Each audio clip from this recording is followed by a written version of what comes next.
दोस्तों नमस्कार, आदाब, सत श्री अकाल। चैट विद सुरेंद्र वत्स के नए एपिसोड में आप सबका स्वागत है। मेरे पास आपके लिए एक बहुत अच्छी खबर है। 1 जनवरी 2019 को हमने कार्यक्रम स्टार्ट किया था। 1 साल होने वाला है। 7 जनवरी 2020 को हम अपनी फर्स्ट एनिवर्सरी सेलिब्रेट कर रहे हैं तालकटोरा स्टेडियम, न्यू दिल्ली। बहुत सारे लोग आने वाले हैं, हमारे सारे गेस्ट उस दिन आने वाले हैं। अगर आप आना चाहते हैं तो अपना रजिस्ट्रेशन करवाइए। इसमें हम ट्रेनिंग का एक सेशन रखने वाले हैं 3 से 4 घंटे का, और उसके बाद जितने भी हमारे गेस्ट हैं उनसे हम मिलने वाले हैं, सेलिब्रेट करने वाले हैं। सो मुलाकात करेंगे 7 जनवरी 2020 को। मैं पर्सनली बहुत उत्साहित हूँ उस कार्यक्रम के लिए। लेकिन आज के कार्यक्रम को हम आगे बढ़ाते हैं। आज हमारे मेहमान आपको एक अलग तरह की प्रेरणा देने वाले हैं। पहले हम उनका एक वीडियो प्रोफाइल देखते हैं।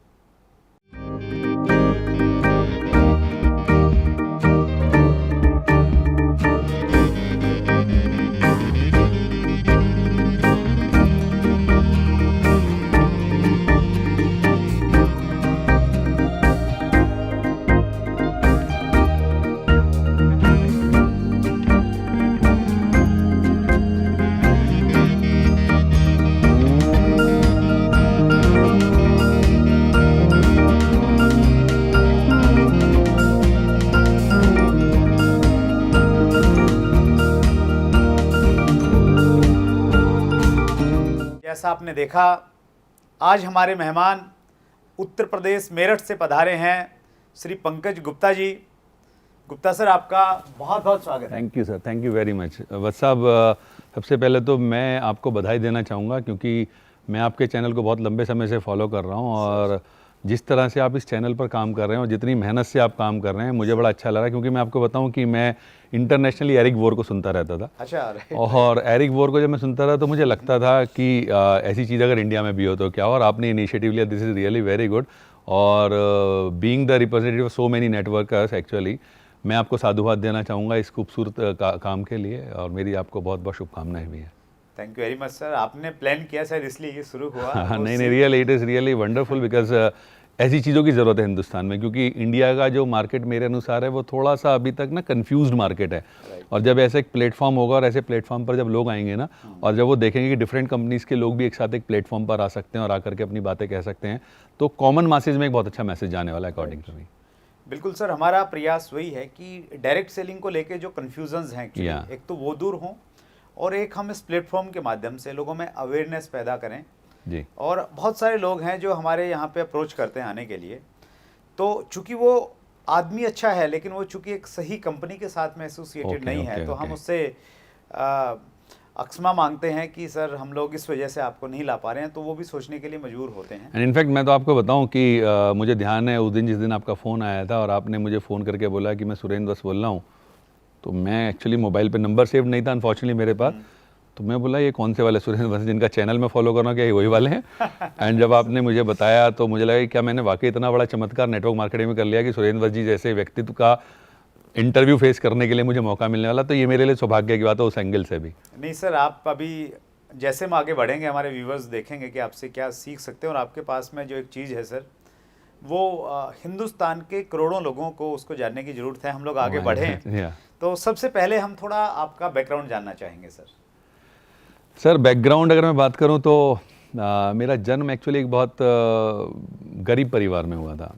मैं आपको बताऊं तो एक फ़ोटो है जो मैंने आपके पास भेजा, आप उसको देख सकते हैं। उस फोटो में आप देखेंगे कि एक कच्चा सा घर इनफैक्ट। और उस घर की भी बताऊं तो मैं जिस कमरे में रहता था उसमें हम 4 लोग रहा करते थे, और उसका साइज़ करीब 10 बाई 10 का था। और मुझे ध्यान है कि जब बरसात होती थी, छत पर से ना एक छेद था, उसमें पानी आता था। हम लोग भगोना रख के पानी उसके अंदर भरते थे, सो दैट बाकी लोगों को डिस्टर्बेंस ना हो।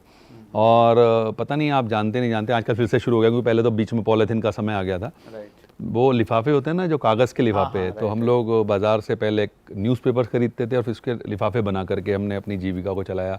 बचपन में अगर मैं बात करूं तो मैंने कॉमिक्स और लाइब्रेरी की खोल करके उसको चलाया, और उससे मैंने अपनी पढ़ाई को कंटिन्यू किया। इससे अच्छा क्या रहा मैं आपको बताऊं, मुझे फ़ायदा क्या मिला कि मेरे अंदर एक एंटरप्रेन्योरशिप बचपन से जाग गई। मुझे समझ में आ गया कि मुझे कुछ ना कुछ अपने बूते पर करना है।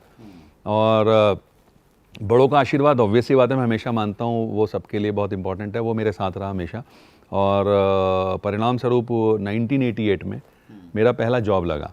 अच्छा सर। मैं अपनी पढ़ाई करता रहा, पढ़ाई करने का सोर्स मैंने आपको बताया क्या रहा, और मैंने पढ़ाई करने के इनफैक्ट 1988 में मेरा इधर ग्रेजुएशन कंप्लीट हुआ और ऊपर वाले के आशीर्वाद से मुझे जॉब मिला CRPF में।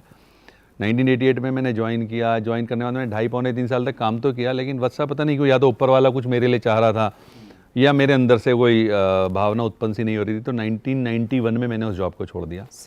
CRPF को मैंने क्विट किया। Then I came back home, घर आकर के। और मैं आपको बताऊं, मेरे फादर साहब वो आज इनफैक्ट इस दुनिया में नहीं है, लेकिन मैं उनका हमेशा इस बात के लिए शुक्रिया अदा करता हूं, उन्होंने हमेशा मेरे डिसीजन को सपोर्ट किया। कभी भी उन्होंने कभी ऐसा नहीं, जनरली मैं जानता हूं पेरेंट्स बच्चों को सपोर्ट नहीं करते, लेकिन उनकी तरफ से मुझे बड़ा सपोर्ट मिला। और उन्होंने जब मैंने आकर के बताया, क्योंकि उन दिनों आप जानते हैं मोबाइल्स होते नहीं थे, और ऐसा भी नहीं कि हमारे घर पे कोई इवन डॉट फ़ोन था, तो मैंने आकर के उन्हें बताया कि डैडी मैंने जॉब छोड़ दिया है। तो उन्होंने कहा अगर तूने छोड़ा है तो कुछ अच्छा ही करने के लिए छोड़ा होगा, वरना होता है कि पेरेंट्स या तो कहते कि अब बेवकूफ़ी किया है, कुछ किया है। देन फाइनली हाँ, मैं घर पे आके पढ़ा। पढ़ने के बाद 92 में मेरे को Delhi police sub inspector special cell मिला। अच्छा।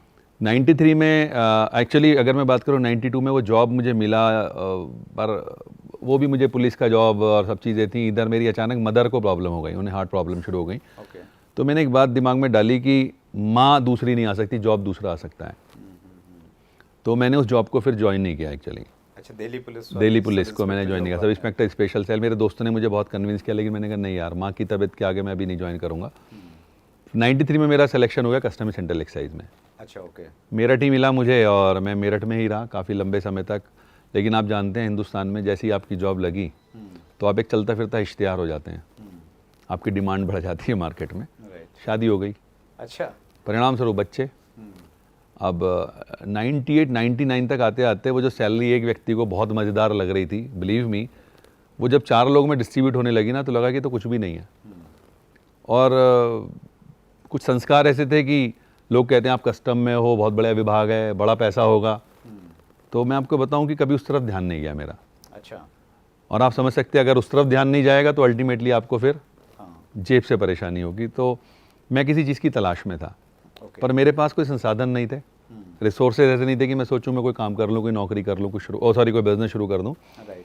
तो मैं एक दिन मेरे ऑफिस में बैठा था, अचानक मेरे एक दोस्त जिनका मैं बड़ा मान करता था वो आए। आकर के उन्होंने मुझसे कहा कि पंकज जी, एक नए तरह का कॉन्सेप्ट मार्केट में आया है।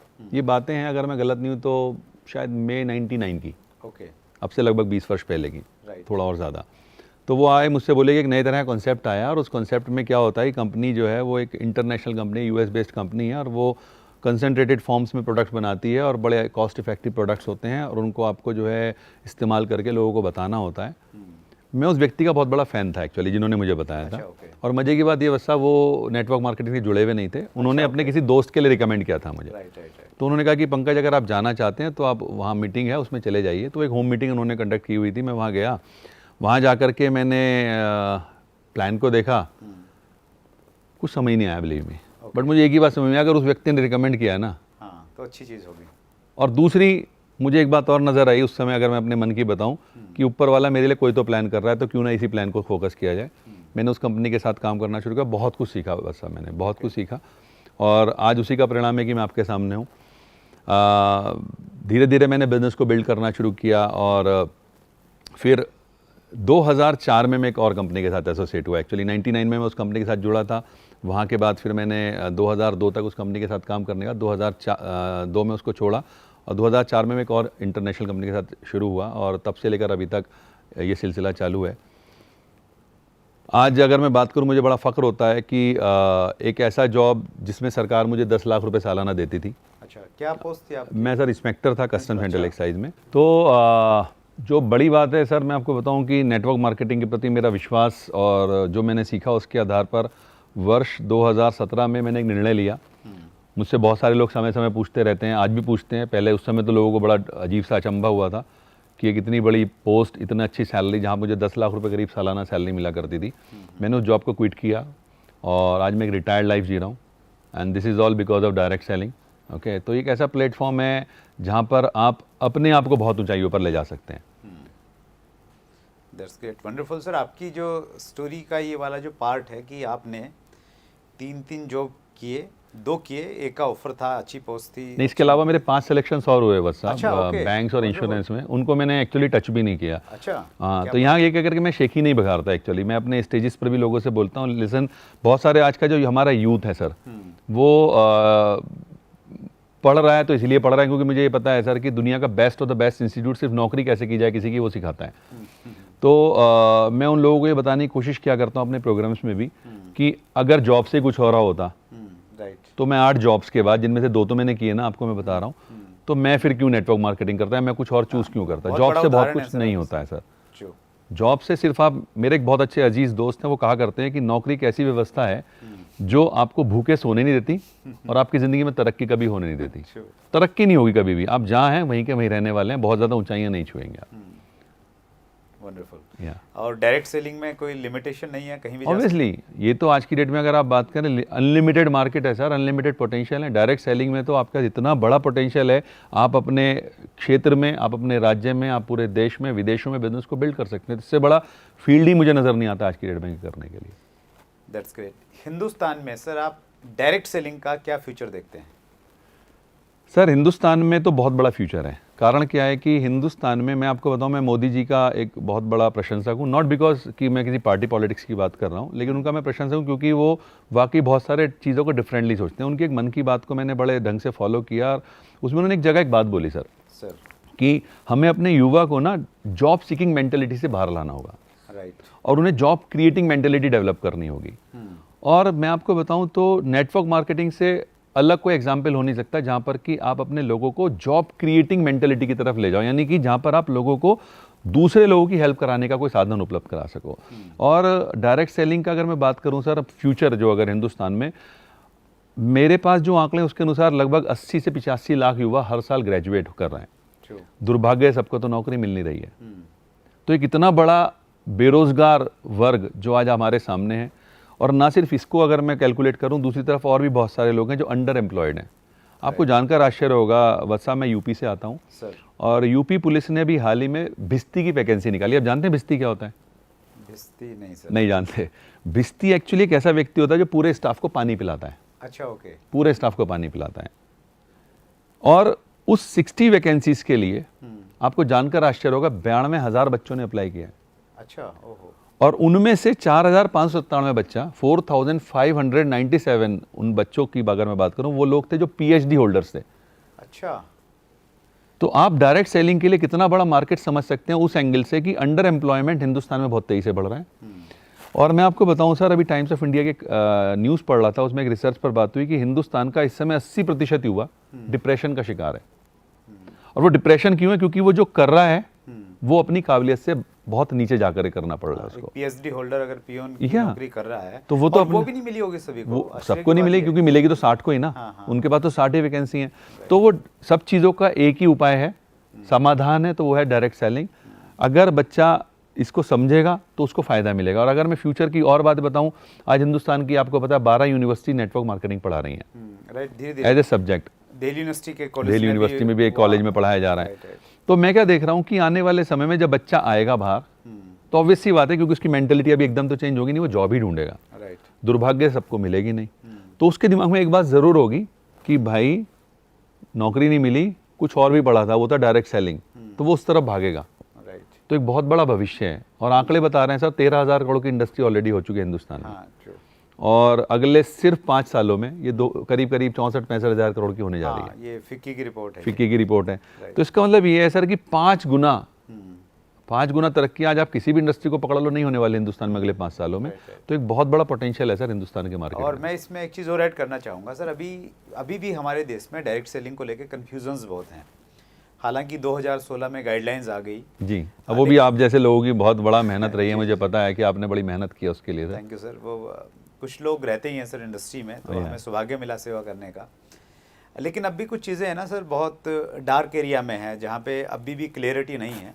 और दुनिया में बहुत सारी ऐसी कंपनियां हैं जो इंटरनेशनल कंपनीज हैं, वो इंडिया में वेट कर रही हैं कि कब इसके ऊपर में रेगुलेटरी बॉडी बने या एक कानून बन के आए। जी जी जी जी, ऐसी बहुत सारी कंपनियां इंतजार में हैं हिंदुस्तान में काम करने के लिए जी। और मेरा ये मानना है कि जिस दिन ये ग्रे पार्ट जो है मिट जाएगा एक क्लैरिटी आ जाएगी इस इंडस्ट्री में, जी तो ये इतनी तेजी के साथ में ग्रो करेगी, फिर कोई इंडस्ट्री इसके मुकाबले की होगी नहीं। ऑब्वियसली चैलेंज तब है जब क्लैरिटी नहीं है, मनी सर्कुलेशन कंपनियां आती हैं, मार्केट में नेगेटिविटी है, उसके बावजूद भी फिक्की KPMG ये कह रहे हैं कि 65,000 करोड़ ये 2025 तक हो जाएगी।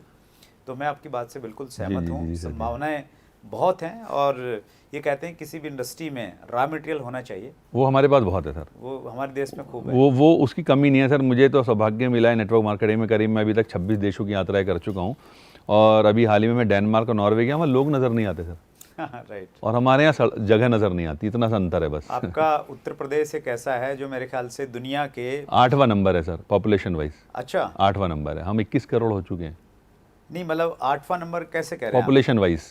मतलब चाइना जैसे नंबर 1 है, हाँ। इंडिया नंबर 2 है, तो उस नंबर में आते आते हम 8वें नंबर पर हैं। अच्छा, मतलब 21 उत्तर करोड़। प्रदेश एक प्रदेश है, हाँ, और लेकिन वो उसकी देशों की पॉपुलेशन तुलना देशों की में- तुलना में 8वें नंबर पर अरे है। वाह, इतना बड़ा मार्केट है हमारे पास ऑलरेडी, अगर मैं उसे मार्केट के एंगल से बात करूँ। Wonderful, that's great sir. Yeah. Job mentality जो एक बनी हुई है सर, जिसके बारे में आपने बातचीत की, तो वो जो है, एक तो हमारा एजुकेशन सिस्टम कुछ इस प्रकार का है, और मैंने जब बीएड किया तो मैंने लॉर्ड मैकाले को पढ़ा, जी जिन्होंने हिंदुस्तान में जब वो आए तो उन्होंने एक ऐसी शिक्षा पद्धति दी जो नौकर तैयार करती थी, और कहीं ना कहीं उसका प्रभाव आज भी हमारे एजुकेशन सिस्टम पे है। तो ये जॉब मेंटेलिटी सिस्टम की वजह से बन गई है, या फैमिली में भी? एक प्रश्न है किसी व्यूवर का, मैं लेना चाहता हूँ Sure. इसी टॉपिक में। ये प्रश्न है रॉक स्टार जयसिंह का। जी ये कहते हैं, सर मेरे पेरेंट्स कहते हैं कि गवर्नमेंट जॉब लगेगी तो ही घर का कलेश खत्म होगा, और कोई दूसरा रास्ता नहीं है। नहीं, मतलब वो डायरेक्ट सेलिंग कर रहे हैं, जी जी लेकिन पेरेंट्स ये कह रहे हैं कि गवर्नमेंट जॉब लगेगी तो ही घर की समस्याएं खत्म होंगी। जयसिंह साहब, मेरा आपको सिर्फ इतना सा कहना है कि देखिए, गवर्नमेंट जॉब लगेगी, लेकिन लगेगी कब और लगेगी कैसे, लगेगी किसकी? मैं आपको बताता हूँ सर कि हिंदुस्तान का सबसे बड़ा विभाग है रेलवे, राइट। 13.5 लाख उसमें लोग एम्प्लॉयज़ हैं। अब कोई सरकार आ जाए, मुझे नहीं लगता वो 1 करोड़ 35 लाख कर देगी उसको। वैकेंसीज तो उतनी रहने वाली हैं, लोग तो उतने रहने वाले हैं। True. तो आप ये मान कर चलिए, गवर्नमेंट जॉब की लिमिट्स हैं, कोई सरकार उसको नहीं बढ़ा सकती। और इसीलिए आज की डेट में आप सरकार की नीतियों को भी देखेंगे, वो सेल्फ एम्प्लॉयमेंट की तरफ जा रही है। Right. तो इसमें ज़रूरत किस बात की है, जो कि हमें अपने सिस्टम को सही करने की ज़रूरत है, हमें अपने आप को समझने की ज़रूरत है। जहाँ तक मैं जॉब मेंटेलिटी की बात करूँ सर, मेरा अपना मानना है कि किसी भी व्यक्ति को जॉब मेंटेलिटी की तरफ जा रहा है, उसे 3 प्रश्नों के बारे में पूछना चाहिए। अपने आप से कर सकता है वो। पहला प्रश्न अगर मैं बात करूँ वो ये कि क्या मेरे कुछ सपने हैं, क्या मैं जीवन में कुछ पाना चाहता हूँ। ओके। अब इसका जवाब या तो हाँ में आएगा, ना में आएगा। अगर ना में आता है तो दूसरे क्वेश्चन पे जाने की आवश्यकता नहीं है। अगर हाँ में आता है तो उसे दूसरे क्वेश्चन पे जाना चाहिए, क्या मैं उन्हें पूरे भी करना चाहता हूँ। वंस अगेन आंसर ना में या हाँ में आएगा। राइट। ना में आए तो कोई ज़रूरत नहीं है, लेकिन हाँ में आता तो तीसरा क्वेश्चन और इम्पॉर्टेंट है कि जो भी काम मैं कर रहा हूँ, राइट। क्या उससे मेरे सपने, मेरी इच्छाएं पूरी हो सकती हैं। अब अगर इसका आंसर ना में आता है तो इसका मतलब ये बात पक्की है कि आपको कुछ ना कुछ परिवर्तन करने की आवश्यकता है। और जॉब मेंटेलिटी में बिलीव मी सर, आप कभी भी अपने सपने, अपनी इच्छाएं पूरी नहीं कर सकते हैं। हाँ, अगर आप नंबर 2 की तरफ जाकर के पूरा करना चाहते हैं तो मेरा मानना है सर, सरकार आज की डेट में, मेरे अनुसार, मैंने बहुत नज़दीक से देखा है सारी चीज़ों को होते हुए, आज की डेट में सरकार बहुत सख्त होती जा रही है। तो नंबर 2 में आप ये मान के चलें गवर्नमेंट जॉब, चूँकि पेरेंट्स की भी शायद कहीं ना कहीं, मैं जयसिंह साहब आपके लिए तो नहीं कह रहा हूँ, लेकिन पेरेंट्स की भी कहीं ना कहीं इच्छा होती है कि बच्चे की गवर्नमेंट जॉब लगेगी तो एक जगह सेटल्ड हो जाएगा। और मैं आपको बताऊँ कि सर, मेरे विभाग में ऐसे बहुत सारे बच्चे आते हैं जो कहते हैं सर अच्छी जगह पोस्टिंग कैसे मिलेगी।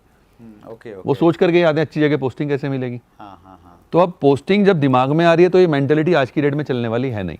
तो गवर्नमेंट जॉब भी आपको बहुत सारा पैसा देगी नहीं, आपके सपने पूरे होने वाले नहीं है। तो उस मेंटेलिटी को कहीं ना कहीं तो आपको ब्रेक करना होगा। राइट। और हमारे देश में सर जो मल्टीनेशनल कंपनीज आ रही हैं, जी, तो एक चीज़ ये समझनी चाहिए कि वो नौकरी करने के लिए थोड़ा आ रही हैं, वो अपने लोगों को नौकरी करने के लिए थोड़ा लेके आ रही हैं, वो तो बिजनेस करने के लिए आ रही हैं। Of course. और इतना पोटेंशियल है, 130 करोड़ जनसंख्या का देश हैं हम, तो इस पोटेंशियल को हम समझें। तो जब वो मल्टीनेशनल कंपनीज यहाँ बिजनेस कर रही हैं, तो हम जॉब के पीछे लगे रहेंगे तो गवर्नमेंट नहीं मिलेगी तो उनके साथ में काम करेंगे। तो अगर हम ये सोच लें, और देखिए जैसा आपने बताया कि प्रधानमंत्री मोदी जी ने चीज़ों को बदलने का वो प्रयास कर रहे हैं, तो आज सरकार स्टार्टअप के लिए बहुत सारा काम कर रही Exactly, है, स्किल exactly. डेवलपमेंट के लिए बहुत सारा काम कर रही है, और Yes. कहीं ना कहीं ये डायरेक्ट सेलिंग को सपोर्ट करने वाली चीज़ है। बिल्कुल सही कह रहे हैं आप। और मैं आपको बताऊं सर कि मैं तो इन चीज़ों को बहुत नज़दीक से देखता रहता हूं, सरकारी मशीनरी में रहा हूं इसलिए भी, कि चीज़ों को ना आप लाइटली ले सकते हो, लेकिन लेने की अब ज़रूरत नहीं रह गई है। आपको इसके लिए सोचने की ज़रूरत है कि मैं आगे कैसे बढ़ सकता हूं, और आगे बढ़ने के लिए मेरे पास क्या विकल्प हो सकते हैं। जॉब एक अच्छा विकल्प आज की डेट में नहीं बचा है। राइट, समय बदल रहा है, आपको भी बदलने की आवश्यकता है। That's great. आपका इंटरव्यू हमने डाला था सर पहले कि पंकज गुप्ता जी इज कमिंग सून, तो बहुत सारे लोगों ने प्रश्न किए हैं। आपकी इजाज़त है मैं तो आपकी कुछ तरफ से उन सबका आभार व्यक्त करना चाहूँगा सर कि आपकी वजह से मैं भी पॉपुलर होने लगा हूँ। Thank you very much sir. जी, भवनेंद्र कुमार कुंते जी का प्रश्न है, सर मुझे 1 लाख का टीम बनाना है, इसके लिए मुझे कॉन्टिन्यूस बेस पे क्या क्या वर्क करना चाहिए? डेली क्या करें कि 1 लाख लोगों की टीम बन जाए? देखिए सर, सबसे पहले 1 लाख लोगों की टीम बनाने से पहले मुझे लगता है कि सबसे पहले आपको खुद को तैयार करना होगा। ओके, क्योंकि 1 लाख लोगों की टीम बनाना नेटवर्क मार्केटिंग में कोई बहुत बड़ा काम नहीं है। आप जब धीरे धीरे नेटवर्क को बढ़ाते हैं तो मेरा मानना है स्नोबॉल इफेक्ट का बिजनेस है। स्नोबॉल इफेक्ट का मतलब क्या होता है कि आप कभी बर्फ़ के पहाड़ पर जाइए और वहाँ पर आप एक बर्फ़ का गोला लीजिए, वो आपके हाथ में आ जाएगा, छोटा सा गोला। राइट, और जब आप उसको चोटी से डालेंगे तो क्या होगा, वो नीचे जाएगा और अपने साथ सारी की सारी जो बर्फ़ है उसको इकट्ठा करते करते नीचे वो इतना बड़ा गोला बन जाएगा, उसको कहते हैं स्नोबॉल इफेक्ट। ओके, तो नेटवर्क मार्केटिंग एक्चुअली एक ऐसा बिजनेस है जो स्नोबॉल इफेक्ट पर डिपेंडेंट है, लेकिन इसके लिए ज़रूरी सबसे पहले आपका खुद का तैयार होना है। ओके, तो जो आपको करना चाहिए वो ये कि सबसे पहले तो आपको अपने प्रगतिशील अपलाइन उसकी शरण में जाना चाहिए। ओके, ये बहुत इंपॉर्टेंट है। Right. लोग क्या होता है, जो मेरा अभी तक का व्यक्तिगत अनुभव है सर, कि ये मान बैठे कि हमें सब कुछ आता है, या ये मानने लगते हैं उन्हें सब कुछ आता है। सर सब कुछ आता तो हम वहीं के वहीं नहीं होते। तो सबसे जो ज़्यादा ज़रूरत है वो ये कि आपने किसी ऐसे अपलाइन को चूज़ कर लीजिए जो प्रगतिशील है, जो आगे प्रोग्रेस कर रहा है। दूसरा, जैसा आपका सिस्टम कहता है उस सिस्टम के अकॉर्डिंग प्लान पर काम करना शुरू कीजिए। राइट, और अगर आप बड़ा बिजनेस करना चाहते हैं सर, तो बड़ा बिजनेस करने के लिए आपको काम भी बड़े करने होंगे। ओके, आपको प्लान्स ज़्यादा दिखाने होंगे, आपको ज़्यादा लोगों से मिलना होगा। आपकी माने हर वो चीज़ मल्टीप्लाइड ज़्यादा होनी चाहिए जो इस बिज़नेस के लिए ज़रूरी है। चाहे आप वीडियोस की बातें कर लीजिए, चाहे आप बुक्स की बातें कर लीजिए, सबसे इंपॉर्टेंट चाहे आप प्रोडक्ट्स की बातें कर लीजिए जिनको आपको सेल ऑफ करना है, या फिर आप नेटवर्क बनाने की बातें कर लीजिए, प्लान दिखाने की, वो आपको ज़्यादा से ज़्यादा करना होगा। राइट, राइट, आप कितनी ही बड़ी से बड़ी टीम बना सकते हैं, वो कोई इशू नहीं रह जाता है, क्योंकि जैसे मैंने आपसे कहा स्नोबॉल इफेक्ट है, वो फिर अपने आप काम करेगा। That's great sir. Ramachandra Konte ji का एक प्रश्न है, ये कह रहे हैं कि सर मैं डायरेक्ट सेलिंग इंडस्ट्री में हूँ और 25 लाख रुपए का मेरे पास में एक प्रकार से कर्ज है, लाइबिलिटी है। Oh my God, okay. तो मैं जो है इस गोल को पूरा करना चाह रहा हूँ कि इस इंडस्ट्री में मुझे इतना पैसा मिले कि वो जो लाइबिलिटी है वो मेरी ख़त्म हो, तो क्या मैं अपने गोल को अचीव कर सकता हूँ? अच्छा, करते क्या हैं रमाकांत सर? रमाकांत जी फुल टाइम डायरेक्ट सेलिंग कर रहे हैं। फुल टाइम डायरेक्ट सेलिंग कर रहे हैं। रमाकांत जी, नेटवर्क मार्केटिंग में सबसे पहले जो मेरा सजेशन है आपको वो ये कि आप सबसे पहले कंपनी को परफेक्टली चूज़ कीजिए। ओके, क्योंकि नेटवर्क मार्केटिंग में आपको ना दो तरह की कंपनीज मिलने वाली हैं। एक वो जो आपको ऐसे सपने दिखाते हैं जहाँ आपको बहुत सारा पैसा होता है, राइट, पर असलियत में वो कंपनीज ऐसी होती हैं इनकी नीयत खराब होती है। तो आपको जो चूज़ करना चाहिए वो ऐसी कंपनी जो डायरेक्ट सेलिंग गाइडलाइंस की एक्चुअली परव्यू में काम कर रही है, प्रॉपरली काम कर रही है, एस्टैब्लिश्ड है। राइट, दूसरा, 25 लाख रुपए कमाने के लिए, क्योंकि 25 लाख रुपए का अगर आपके ऊपर कर्ज है तो इसका मतलब है आपके ऊपर टेंशन भी है, राइट, राइट, और अगर आप तनाव में हैं तो सर मेरा मानना आप कोई काम कर नहीं सकते आसानी से। तो आपको सबसे पहले उस तनाव को दूर करना होगा। मैं आपको इस बात का विश्वास दिला सकता हूं कि 25 लाख रुपए का कर्ज आप आराम से निकाल सकते हैं, क्योंकि नेटवर्क मार्केटिंग एक ऐसा व्यवसाय है जिसने बहुत सारे लोगों को कर्ज मुक्त किया है, बहुत सारे लोगों को एक ऐसी लग्जरियस लाइफ स्टाइल दी जिसकी उन्होंने कभी सपने में कल्पना नहीं की। तो उनमें से एक आपके सामने मैं बैठा हूँ राइट, कि अगर मैं अपने आप को देखता हूँ तो आज जब मैं सोचता हूँ कि मैं इतने सारे देशों का भ्रमण कर चुका हूँ और इतनी अच्छी लग्जरियस लाइफ को आज एंजॉय कर रहा हूँ, तो वो पॉसिबल हो पाया सिर्फ नेटवर्क मार्केटिंग की बदौलत। तो अगर आपके ऊपर 25 लाख रुपए का कर्ज है तो आप उसको आसानी से चुकता कर सकते हैं, लेकिन ये मत मानिए कि रातों रात कर देंगे। ओके, ओके, आपको एक पेशेंस का सहारा लेना होगा, धैर्य आपको रखना होगा। आप अपने अप्लायंस के साथ अपने प्लान को डिज़ाइन कीजिए, और 2 से 5 साल का समय सर मुझे लगता है कम से कम रिक्वायर्ड है अगर आप किसी एक अच्छी कंपनी के साथ काम कर रहे हैं। राइट, किसी की गलत बातों में मत आकर के सोचिएगा कि मैं आपको एक ऐसा प्लान बता रहा हूँ, ऐसी बिजनेस है जिसमें आप अपना 6 महीने के अंदर कर्ज उतार देंगे, हो सकता है आप और ज़्यादा कर्ज के शिकार हो जाएं। That's great. पिछले दिनों हमारे मेहमान थे सर श्री अल्पेश गज्जर, बड़ोदरा गुजरात से। अच्छा, तो उनकी कहानी भी कुछ इस तरह की थी कि वो एक ट्रेडिशनल बिजनेस में थे। एसटीडी पीसीओ जब रहता था तो एक सिक्के का कॉइन डालते थे हम लोग, तो Okay. उस प्रकार का उनका ट्रेडिशनल बिजनेस था। तो उन्होंने बोला सर वो बिज़नेस जो है वो रातों रात जो है वो चेंज हुआ, और हमारी मशीनें जितना हमने ख़रीदा था, जितना उधार था, सब ख़त्म हो गया।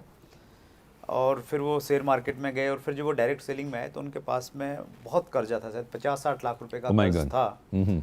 और उन्होंने इस इंडस्ट्री से न केवल मात्र उतारा, वो आज एक बहुत अच्छे मुकाम पे हैं और बहुत अच्छी लाइफ जी रहे हैं। पर मैं अगर गलत नहीं हूँ सर, वही बात होगी कि रातों रात उन्होंने नहीं उतारा होगा। नहीं, उन्होंने पेशेंस का सारा जरूर लिया की, होगा। लंबा टाइम हो गया उनको इंडस्ट्री में काम करते हुए, और उनका इंटरव्यू भी हमारे उसमें प्ले लिस्ट में है, तो लोग उसको भी देख सकते हैं। दैट्स वेरी गुड, आप उसको भी देख सकते हैं Rama Khan ji. That's great sir. अंतिम प्रश्न आपसे है सर। ओके। अरशद असरफी जी पूछना चाहते हैं, मुझे एक नेटवर्कर ने कहा कि नेटवर्क एक रेत का पहाड़ है, आज यहाँ है कल वहाँ, इसमें कितनी सच्चाई है? देखिए अरशद साहब, जिसने आपको बोला ये उनका व्यक्तिगत अनुभव हो सकता है, मेरे अनुसार ये सच्चाई नहीं है। नेटवर्क मार्केटिंग में सबसे इंपॉर्टेंट है आपकी फाउंडेशन। आपने किस तरह की फाउंडेशन रखी और किस कंपनी के साथ काम किया है। राइट। वो सही कह रहे हैं, क्योंकि शायद हो सकता है जिस कंपनी के साथ उनका एक्सपीरियंस रहा हो वो कंपनी स्टेबल ना हो। ऐसी आज ना जाने कितनी सारी कंपनीज हैं, क्योंकि मेरा मानना है कि जब एक अच्छाई आती है मार्केट में तो बुराई भी साथ साथ आती है। तो हो सकता है जिस कंपनी का उनको अनुभव हो, उनका अनुभव के अनुसार ऐसी कंपनी हो जो मार्केट से भाग गई हो। तो मेरे मानना ऐसा नहीं है कि नेटवर्क मार्केटिंग या ये बिज़नेस एक ऐसा है कि जैसे रेत का पहाड़ आप कह सकते हैं। ये एक्चुअली ऐसा बिज़नेस है जहाँ पर आपको धीरे धीरे एक बड़ी इमारत की नींव रखनी होती है। Right. उसको आप समय देंगे तो मेरा मानना है सर कि ये रेत का पहाड़ नहीं है, ये तो एक्चुअल पहाड़ है जिसकी जड़ें ऐसी मजबूत हैं ज़िंदगी भर आपको अच्छा माहौल प्रदान करना। और नेटवर्क में जो लोग हैं उनको आप प्यार के साथ में जोड़ के रखिए, तो फिर वो इससे कहीं मिलने वाले बिल्कुल नहीं कहीं नहीं लेंगे, हाँ, कहीं नहीं लेंगे। relationship रिलेशनशिप करते हैं। बिल्डिंग का है सर ये तो काम, रिलेशनशिप आपकी बिल्ड होनी चाहिए। That's great sir. हम लोग लास्ट पार्ट में है सर, और लास्ट पार्ट हमारा रहता है रैपिड फायर क्वेश्चंस। ओके। तो तैयार हैं उसके लिए? ओ yes sir. Your mentor? Unfortunately उनकी भी हाल ही में डेथ हो गई, मिस्टर जेके गुप्ता।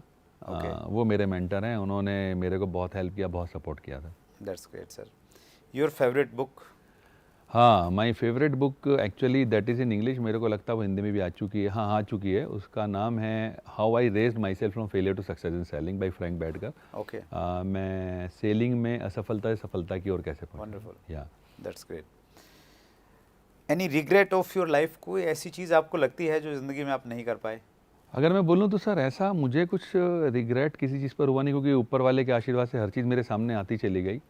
तो नो, ऐसा कोई रिग्रेट मुझे नहीं लगता है सर। मैंने सुना है कि आप अंताक्षरी के मास्टर हैं, और कितनी बार आपने अंताक्षरी जीती होगी? ये कहाँ से पता चला आपको? मैंने होमवर्क किया है sir. Oh my God, okay. तो मैंने सुना है कि जब आप स्पेशली टूर पे रहते हैं बाहर, जी, जी, जी, कंपनी के विदेश टूर पे रहते हैं, तो हाँ अंताक्षरी में आपको कोई हरा नहीं पाता। हाँ, कभी कभी कर लेता हूँ सर। अंताक्षरी क्या, बस बचपन से गाना मतलब हम तो बाथरूम सिंगर हैं सर, तो बस कभी कभी गाने, तो गानों का कलेक्शन इतना सारा है कि फिर वो आसानी से उसमें हार हो नहीं पाती है सर किसी को। That's great. Your favourite YouTube channel? My favourite YouTube channel sir, actually मैं बताऊँ तो यूट्यूब से मैं बहुत रिसेंटली जुड़ा हूँ, अगर मैं एज ए चैनल बात करूँ। Right. और जैसा मैंने आपसे शुरू में जिक्र किया था एरिक वोर, उनको मैं रेगुलर फॉलो करता हूँ, और पिछले करीब 3-4 महीने से आपको भी मैं फॉलो कर रहा हूँ। आई एम सॉरी, मैं जनवरी से 2019 से तो नहीं बोल सकता, लेकिन यस 3-4 महीने से मैं आपको भी फॉलो कर रहा हूँ। तो I have 2 channels actually, Eric Worre and आपका चैनल। मैं नेटवर्क मार्केटिंग कॉन्टेक्स्ट में बात करूँ। Thank you so much sir. Yes sir. आपने सर बहुत सारे व्यूवर्स के क्वेश्चंस को लिया सर, और स्पेशली जो आपकी बैकग्राउंड है ना सर, वो बहुत सारे लोगों के उस भ्रम को तोड़ेगी कि गवर्नमेंट और प्राइवेट जॉब के अलावा भी कोई चीज़ होती है। होती है आप सर, उसका परफेक्ट एग्जांपल हैं। एक्चुअली सर मैं बताऊं आपको कि हम लोग ना एक्चुअली कूप मंडूक हो गए हैं। और ख़ास तौर से मैंने देखा है जो गवर्नमेंट एम्प्लॉयज़ होते हैं वो ज़्यादातर केसेस में कूप मंडूक होते हैं, उन्हें कुछ बाहर की दुनिया नज़र नहीं आती है। राइट। और उससे बाहर निकलने की आवश्यकता है। That's great.